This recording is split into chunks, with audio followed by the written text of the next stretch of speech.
O hiragana ha, que também tem a leitura wa, ele é formado de 3 traços.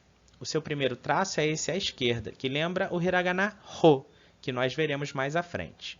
O segundo traço é esse traço horizontal e o terceiro traço, esse que tem a voltinha ao final. Então, ele lembra o hiragana ho. A diferença é que o hiragana ho terá 2 traços do lado direito e ele vai ter apenas um. O hiragana hi, ele tem apenas um traço. E seu formato lembra um sorriso mesmo.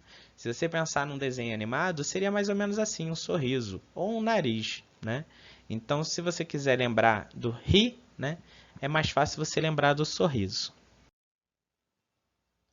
O hiragana fu, em alguns materiais, vai ser encontrado como hu, né, com HU.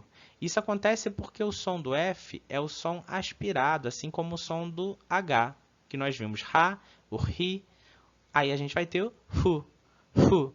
Então ele fica num som intermediário. Em alguns locais você vai encontrar o japonês fazendo o som de fu claramente. Em outros, o som mais puxado para um hu, né, um sopro, né, entre os dentes.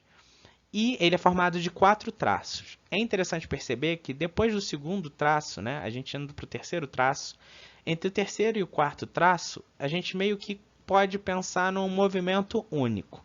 E quando a gente olha para as outras fontes na parte inferior, você percebe que é como se fosse um chifrinho, um narizinho e 2 olhinhos de cada lado, né? Então, é como se a gente tivesse ou a união, né, da parte do primeiro e do segundo traço, ou a união do terceiro e o quarto traço, como uma sequência única. Mas se você quiser desenhá-los separado, não tem problema. É só que, às vezes, na escrita, por questão de rapidez, você pode uni-los e não vai estar esquisito e nem vai ser assim algo fora do comum. É muito comum os japoneses escreverem com o formato mais ou menos da segunda ou da terceira fonte na parte inferior.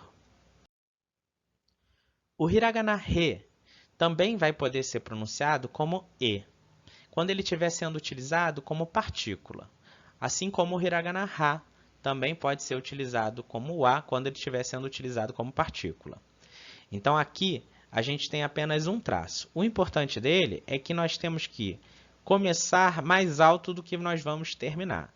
Ele termina firme e não termina afinando, mas ele tem que terminar um pouco mais alto, ou tem que começar um pouco mais alto do que ele vai terminar. O hiragana ho é formado de 4 traços.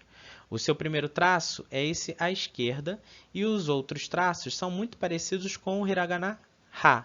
Então aqui o ho, né, o som aspirado do ho, ele deve ter o segundo e o terceiro traço paralelos. E lá em cima, o quarto traço não deve perpassar o segundo traço, ou seja, ele não pode atravessar o segundo traço, ele tem que começar a partir ou inferior a ele. Como a gente pode ver claramente na segunda e na terceira fonte lá embaixo, na segunda fica quase que separado e na terceira apenas um toquezinho, né, entre as duas, mas ela nunca deve passar na parte superior.